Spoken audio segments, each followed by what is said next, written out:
ইমাম মাহদী ইসলাম কোন প্রাতিষ্ঠানিক ডিগ্রি নিয়ে আসবেন না। অথবা আটরশি হুজুরের প্রাতিষ্ঠানিক ডিগ্রি নাই, উনি মাদ্রাসায় পড়েন নাই, উনি এটা করেন নাই, উনি ওই যে কি বলে ইবাদত করতে পারেন না।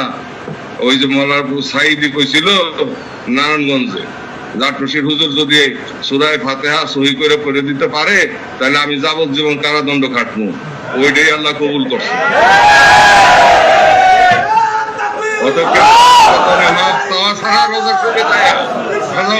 ক্ষমা চাওয়া ছাড়া উপায় নাই তোদের। কার সাথে বাহাদুরি করস?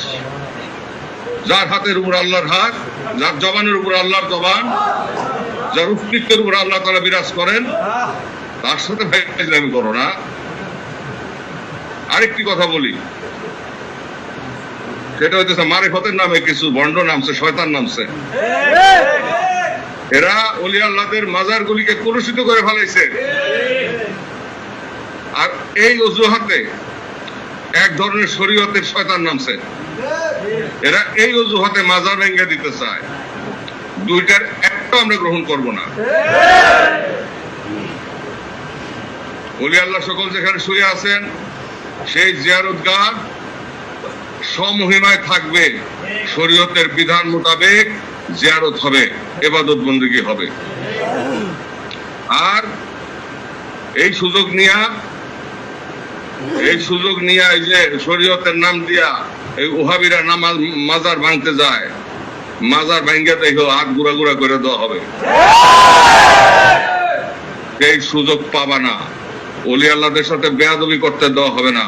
আর ওলি আল্লাহদের মাজারে বৈশা ওই ধরনের শরীয়ত বিরুদ্ধ অপকর্ম করতেও দেওয়া হবে না, দেওয়া হবে না। দুই পথই ভ্রান্ত পথ। দুইটার থেকেই মুসলমানদেরকে সরাই আনতে হবে। পুত পবিত্র করতে হবে সমস্ত স্থান, সত্যের উপর প্রতিষ্ঠিত করতে হবে সবাইকে, সত্যের কাছে আত্মসমর্পণ করাইতে হবে সবাইকে। আমাদের প্রয়াস থাকবে, যদি আমরা ব্যর্থ হই খোদাই মায়ের আছে, কিন্তু ওইটা কেবলাজান হুজুর আল্লাহর কাছে বইলা রাখছেন, যা করার তিনি করে থুয়ে গেছেন। এখন শুধু খেলা আর খেলা, খেলা আর খেলা, দেখবেন একটা করে সোজা হবা না, কততে সোজা হবা না, রাস্তায় আসবে না, কততে রাস্তায় আসবা না। রাস্তায় আসতে হবে যাকে